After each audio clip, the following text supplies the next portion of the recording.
What's up, fight fans? It's the Mighty Mean Joe Frazier. You are now tuned in to Fist Physics.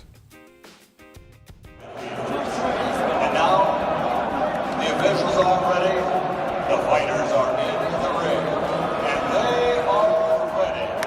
So for the record-setting so long, 90,000 fans here, and the millions watching around the world. Ladies and gentlemen,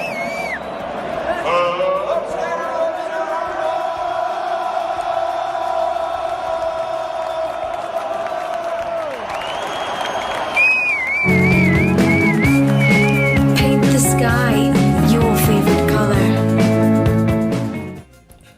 Alright, fight fans, Conor McGregor versus Mayweather is official. It's going down August 26th.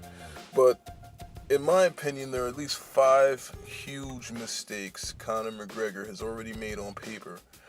And we're nowhere near the fight. And he's already, to me, you know what, it boils down to a lack of respect that the UFC MMA community has for the sport of boxing, a sport that's been around for over, 200 years. UFC is very new. MMA is very new. And I feel like the mistakes that were made on paper here, and I'm about to break them down, I'm going to get into them in just 1 second. To me, it just shows a huge lack of respect. Alright, but enough said about that. Let's just start getting into this right now. Number 5 on my list, the failure to bring in a pro-level trainer.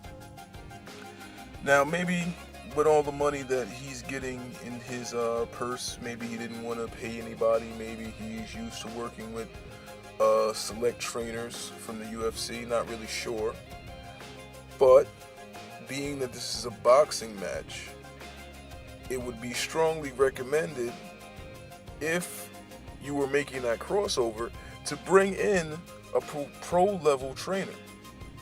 And preferably a trainer who's been involved in multiple big fights, because he can help mentally prepare you as well as physically prepare you. And I feel like in just the run-of-the-mill, ordinary professional level coach that's been in the game for 15-20 years would have maximized technique, power, as well as footwork.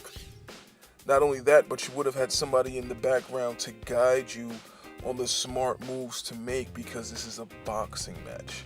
It's not a UFC sanctioned match, it's a boxing match. And the rules are slightly different. Now, if I was Team McGregor and I was in this situation, I would have reached out to Freddie Roach. That would have been my number 1 guy to reach out to. He's very well known. He's been in this sport for over 20-30 years. He's seen it all. Probably his latest marquee status fighter of the last 10 years is going to be Manny Pacquiao.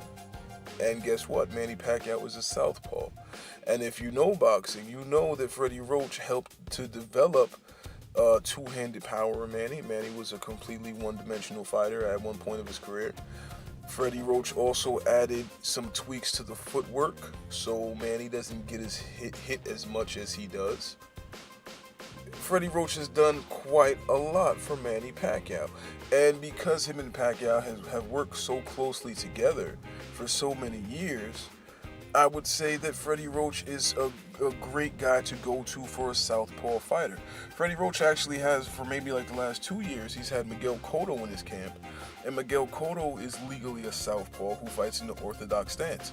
So, I mean, you would have had a trainer with not only with a ton of experience, but a ton of southpaw experience. And there's a lot of trainers out here in the world, but because most people are righties, most trainers don't have a lot of experience when it comes to southpaw matching. They just don't have it.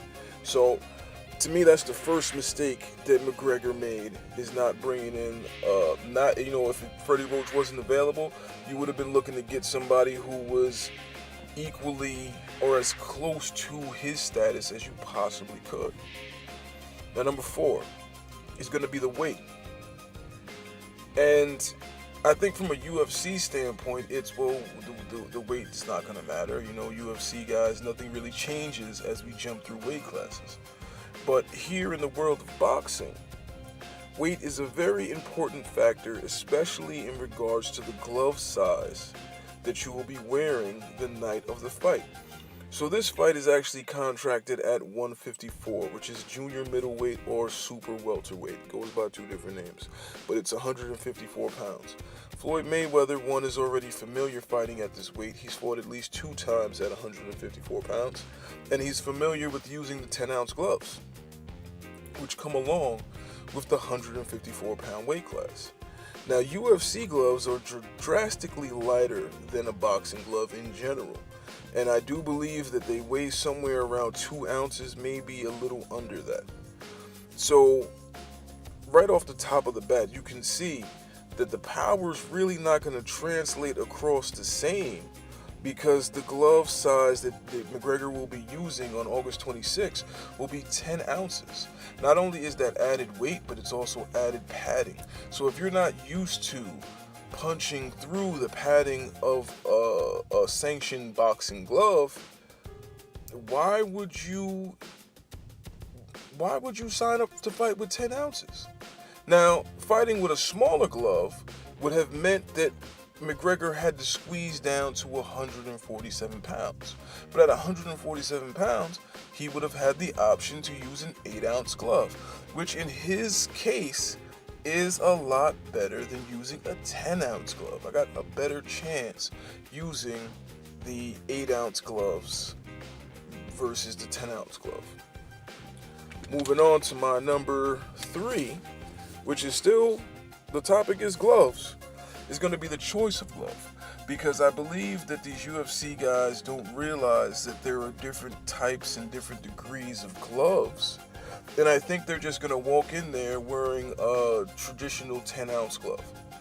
Now, if I was in the background of Team McGregor, after talking you into squeezing down to 147 pounds, it would have been the choice of which 8-ounce glove are we going to use. Now, Conor McGregor's a counterpuncher who doesn't have much defense. So, in my opinion, I would be looking to give him the puncher's glove, which is much smaller and the padding is a lot tighter on the puncher's glove. Now, you could use a standard glove, you could use a puncher's glove, or you can actually use a blocking glove, which is the same weight, but is much bigger and the padding is spread out throughout the glove so you can block shots and do all those cool, nifty tricks. It doesn't translate into a lot of power, though, but it's great for defense. But with Conor being the type of counterpuncher that likes to sit back and look for a big shot, you would want the smallest glove possible. You would want to cut down on that weight. You would want the glove that's going to maximize the power that you already have, as well as help with the speed. Because I'm sorry, if you're used to carrying a 1.5 ounce, 2 ounce glove on your hand, and now I put a 10-ounce glove on your hand, for some magical reason, some people are thinking that that's going to make Conor McGregor punch harder. And I'm sitting wondering, why would you think? Only these UFC fans. Oh, the 10-ounce glove, he's going to punch extra hard. Now, it's going to be the exact opposite. I don't think he's going to be able to generate any power in the 10-ounce gloves at all. Why? Because it takes a professional fighter years to build up to that status. They don't just walk in the ring one day and say, well, I'm boxing today, and I'm going to fight for the championship. It just doesn't happen like that. All right, number 2 is the rounds that are going to be fought. This fight is contracted for 12 rounds, 12 championship rounds. Now, in the UFC, traditionally, they get 5 5-minute rounds, equaling to about 25 to 26 minutes, give or take. A traditional 12-round boxing match at 3 minutes a round is going to be 36 minutes. So, in my calculations, I think McGregor is accustomed to doing about 7 to 8 rounds per championship match. So he's not used to going that last 4. the 4 championship rounds. Now, and once again, if I was in the background of Team McGregor, I would have been trying to negotiate at the table to get these rounds down slightly. If we're used to doing, we'll just round that down to 6 rounds. We're used to doing 6 rounds. Structured a little differently, but it's basically around 6 rounds, give or take. And now you want me to go an additional 6. We would have had to meet in the middle somewhere at 8 or even 10. I would have given you.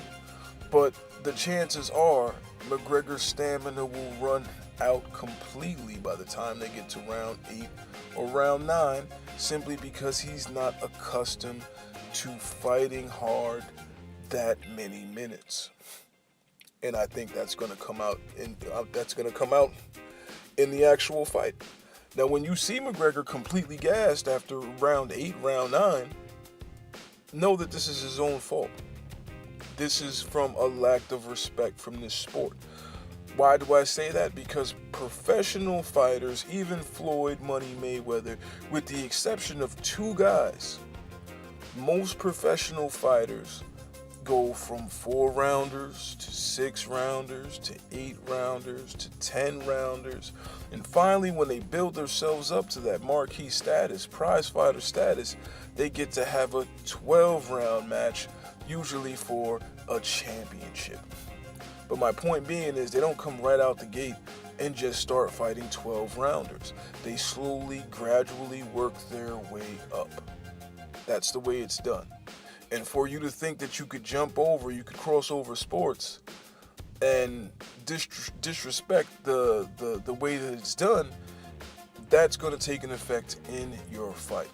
Now, a minute ago I said with the exception of 2 fighters, Vasily Lomachenko, Guillermo Rigondeaux, both have over 200 amateur wins.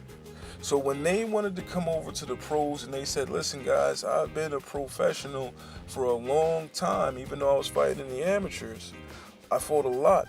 And I shouldn't have to start off with these 4, 6, 8-rounders. I want to go right into championship level because I fought that many amateur rounds. And I don't remember off the top of my head Rigondeaux, but Vasily's somewhere like 380 or 90 wins or something like that. That's a lot of boxing experience. So I didn't knock those guys. They came to the professional rankings so late in age. We're talking about mid-20s. I think Rigondeaux didn't even get here till his like late 20s. So I understood why they were in a rush. They were in a rush to make good money. They had already been fighting for many, many years in the sport. So I understood. And that's just my little bonus right there. No, actually, my bonus is going to be the fact that they agreed to being in Mayweather's hometown of Las Vegas. I don't care what venue that is. You know, they agreed to giving him the home court advantage fighting in his home city. This is like you coming to fight the New York Knicks, or you coming to play the New York Knicks, and you say, well, wherever you want to play, it doesn't matter. The whole New York is rooting for the New York Knicks, pretty much. So you've given up the home court advantage, which is, you've given up so much on paper, it just doesn't make any sense to me.